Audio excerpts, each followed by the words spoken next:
자치경찰제, 말 그대로 지자체에 경찰권을 부여하는 제도인데요. 그러니까 경찰이 이제 크게 국가직과 지방직으로 나뉘게 됩니다. 이 지방직에 해당되는 곳이 자치경찰인데 쉽게 말씀드려서 우리 생활과 밀접한 영역에 대한 업무를 담당하는 경찰이다 이렇게 보시면 될 것 같습니다. 생활 안전, 교통과 안전 관리, 또 성폭력, 학교 폭력과 관련된 내용, 민생 치안 이런 밀접 수사를 담당하는 조직이 자치경찰로서 시도지사에서 이제 소속이 되어서 이 지휘와 또한 관리를 받게 되기도 합니다. 반면 국가경찰 같은 경우에는 이제 경찰청장의 지휘를 받게 되고요. 국가 전반적인 사안에 대해서 이제 수사를 벌이는 그런 조직이 됩니다. 정보, 보안, 외사 등등 민생 치안 사무 가운데 전국적인 규모, 통일적인 처리를 필요로 하는 사무를 담당하게 되는 곳이다. 이렇게 설명드릴 수 있을 것 같습니다. 그러면 아마 궁금하신 내용이 될 것 같은데 경찰 조직이 이렇게 두 곳으로 나뉘게 됐을 때 국민 또한 도민 입장에서는 어떤 점들을 기대하면 좋을까요? 네, 그렇습니다. 이제 방금 전에 표에서 본 것처럼 이제는 국가경찰과 자치경찰 두 가지로 나누게 되는데요. 네. 그러니까 국가경찰에서는 그러니까 전국에서 똑같은 사항, 통일된 사항을 다루는 게 국가경찰이 되는 거고요. 자치경찰은 말씀하신 것처럼 우리 생활에 밀접한 사항들을 다루게 되는 것입니다. 네. 여기에 했을 때 저희가 기대할 수 있는 부분에 대해서는요. 일단 기존에는 그 인사 이동에 대한 문제가 되겠는데요. 기존의 과거에는 공무원들이 어느 정도의 일정 계급 이상이 되면 이분들이 순환 보직이었습니다. 그러니까 전국적으로 보직을 옮기면서 다닐 수가 있었는데 이제 앞으로는 자치경찰제의 업무를 맡은 담당은 그렇게 가지가 않고 그 지역 내에서만 근무를 하게 됩니다. 그러니까 이렇게 되면은 사실 이분들이 그 지역에서 근무를 하게 되면 이 지역의 특성도 많이 알게 될 것이고요. 또 현황도 많이 알 것이 아닙니까? 이렇게 되면서 아마 그 지역 주민들한테는 정말 우리가 대다수의 국민들이 지역 주민들이 경찰하면 사실 나한테 가까운 치안이나 안전 문제 이런 문제들이 크게 다가오는 것이잖아요. 그래서 이런 부분들이 아마 조금 더 자치경찰고 하면서 인사가 그렇게 되면은 조금 치안에 대한 걱정이 덜 되고 잘 운영되지 않을까 하는 생각을 하나를 하고요. 또 한 가지는 경찰 조직 운영에 관련된 문제입니다. 네. 예를 들어서 이제 서울 같은 경우는 대규모 집회가 많잖아요. 그러니까 이러다 보니까 거기에는 경비경찰 부대를 좀 많이 배정을 해서 그동안에 운영을 해왔고요. 경기도 같은 경우는 사실 거기에 비해서는 어떻게 보면 다문화 그리고 외국인 근로자 이런 부분들이 많기 때문에 또 청소년이나 학교폭력 예방 등 이런 데다가 인력을 배치를 할 수 있는 자율권을 가지게 되는 거예요. 그렇기 때문에 이렇게 됐을 때에 치안 활동에 큰 도움이 될 수 있는 것으로 보여지고요. 정말 필요한 곳에 더 인력을 배치할 수 있다는 점이 우리가 기대할 수 있는 부분이라고 생각을 합니다. 그렇군요. 네. 조만간 이제 7월이 되면 이렇게 실생활 측면에서 더 많은 부분 좀 실감을 하게 될 것 같은데 이미 1월부터 이제 조금씩 그 준비에 들어가고 있는 중입니다. 일단 경기 남부지방경찰청, 경기 북부지방경찰청 각각 있는 거 알고 계실 텐데 이름을 바꿨습니다. 또 내부 직제 개편도 진행이 됐다 이렇게 소식이 들려졌는데 준비가 어떻게 진행이 되고 있는지요? 네, 먼저 지방경찰청의 명칭이 바뀐 것부터 말씀을 드리겠습니다. 말씀하신 것처럼 경기 남부지방경찰청과 경기 북부지방경찰청으로 되어 있던 것이 이제 지방이라는 단어를 뺐습니다. 네. 지방이라는 단어 빼고 이제 각각의 남부경찰청과 북부경찰청으로 이제 이름을 변경을 했고요. 이러면서 이제 직제 개편 부분을 보면은 그러니까 기존에는 경기 남부, 경기 북부 두 곳에서 각각의 그러니까 부가 1부, 2부 해서 두 개의 부가 있었습니다. 그러니까 두 개의 부에서 경찰에 관련된 모두의 업무를 했었다라면 이제는 3부로 해서 그러니까 경무관급의 직책을 가지신 분으로 해서 3부를 새로 신설을 했습니다. 그 3부에서 이제 우리 지방 자치경찰에 관련된 운영을 할 것인데요. 거기에 따라서 이제 그 하부 앞에 조직으로는 생활안전과와 교통과, 여성 청소년과 등을 배치하도록 이제 직제 개편이 이루어졌습니다.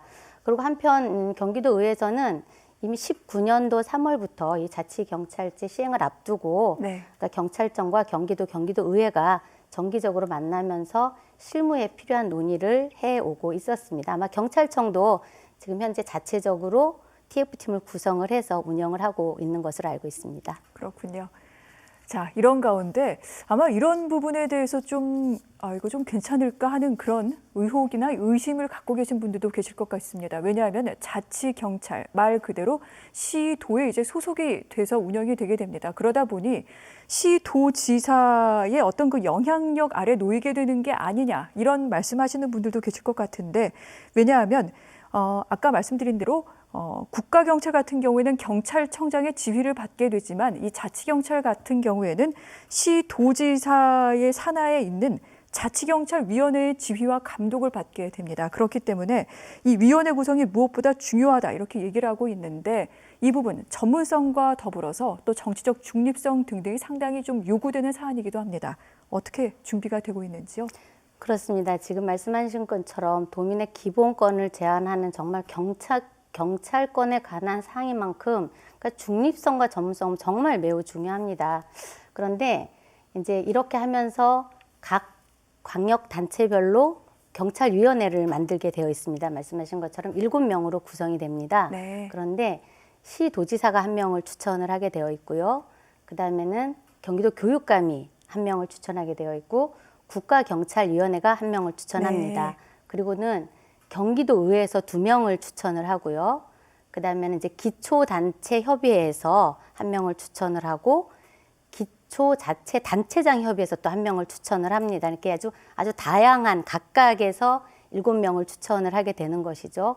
그래서 7명이 추천이 됐을 때 어떤 중요한 결정 사항은 이 7명의 위원회에서 과반수 이상 찬성을 얻어야지만 통과가 되도록 되어 있습니다. 그래서 네. 아마 아까 앞서 말씀하신 것처럼 뭐 도지사의 독단적인 정치적 중립 문제 이런 거는 별 우려를 안 하셔도 될 것이라고 생각이 되고요. 두 번째 전문성 부분을 말씀해 주셨는데요. 이미 법률에 그 경찰위원회 위원은 그러니까 법에 관련된 경력이 있거나 행정학 또는 경찰학의 전문성이 있는 사람으로만 구성이 가능하도록 이렇게 되어 있습니다. 그래서 네. 아마 이게 뭐 따라서 치안 업무의 전문성이나 법 집행에 있어서는 전문성을 갖춘 분들로 구성이 될 것이기 때문에 그 부분도 많은 우려를 안 하셔도 될 것이라고 생각이 됩니다. 알겠습니다. 위원회가 출범하고 난 뒤 이 부분도 확인해 보도록 하겠습니다. 말씀드린 대로 7월부터 이제 시행이 됩니다. 그렇기 때문에 6월 30일까지 시범 운영 기간인데 한 시행된 지 10여일 정도 지났습니다만 혹시 좀 주목할 만한 일들이 있었는지 궁금해요. 아직까지는 크게 눈에 띄는 게 없습니다. 이제 한 네. 11일 정도밖에 안 됐잖아요. 그래서 앞서 말씀드렸듯이 사실은 이제 경기 남북부 경찰청에서도 전담 부서를 신설했고요.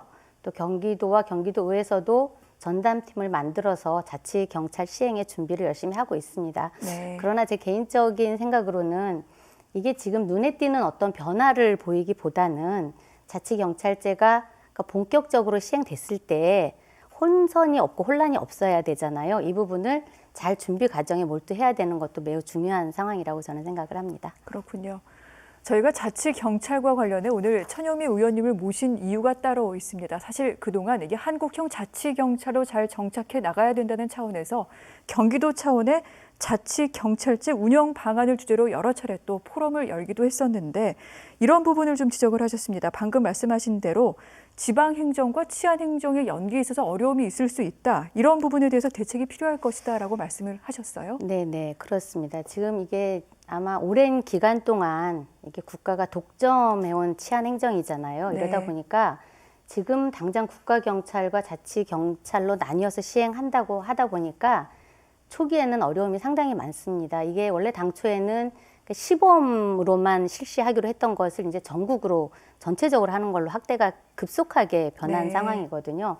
그러다 보니까는 어려움이 많이 있지만 현재로서는 저희 경기도에서도 이 부분에 대해서 지금 뭐 자치경찰 간의 국가경찰 간의 지휘 감독권이라든가 어떤 행정에 대한 연계의 어려움에 대해서는 현재로서는 답이 내려질 수가 없는 상황이에요. 그래서 현재 뭐 경기도하고 경찰청이 개별 각각의 TF를 구성해서 서로의 상황을 지금 계속 공유를 하고 있고요. 자치경찰 시행을 위해서 실무 사업의 준비를 하기 위해서 매주 한 차례씩 지금 회의를 잘 진행하고 있습니다. 그리고 이 외에도 경찰위원회 구성이라든가 조례안 준비를 하고 있고요. 네. 6월까지 시범 운영을 잘해서 7월부터는 혼돈 없이 우리 자치경찰제를 시행할 수 있도록 최선의 노력을 다하겠습니다. 알겠습니다. 도의회에서도 이 부분에 대해서 계속 관심을 기울이고 있다. 이런 부분까지 말씀을 하셨는데 원래 자치경찰을 이렇게 도입하기 위한 그 이유는 지역에 딱 맞는 그런 치안 서비스를 제공하기 위해서입니다. 그렇기 때문에 도의회에서는 이 부분과 관련해 지금 조례를 준비 중이다. 방금 말씀하셨는데 네네. 어떤 내용을 담게 됩니까?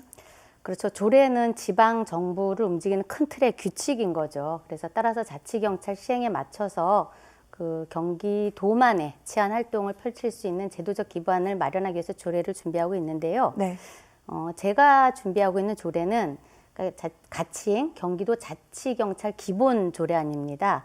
근데 말 그대로 경기도 자치경찰이 어떤 방향성을 갖고 활동을 해야 할 것인가를 담고 있는데요.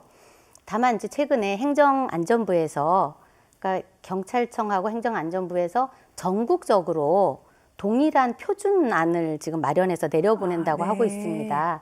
그래서 이것을 봤을 때 제가 이제 이 부분에 있어서 좀 미비한 부분을 또 찾아내야 될 것이고요. 특히 중요한 부분은 자치경찰이 강력한 자치 분권의 일환이잖아요. 그렇기 때문에 지방자치의 기본 정신인 주민의 정책 참여, 네. 그리고 그런 도민의 인권 보호, 이런 부분이 이제 헌법적 가치를 반영할 수 있도록 이런 부분을 꼼꼼히 챙겨서 조례안에 담을 예정입니다.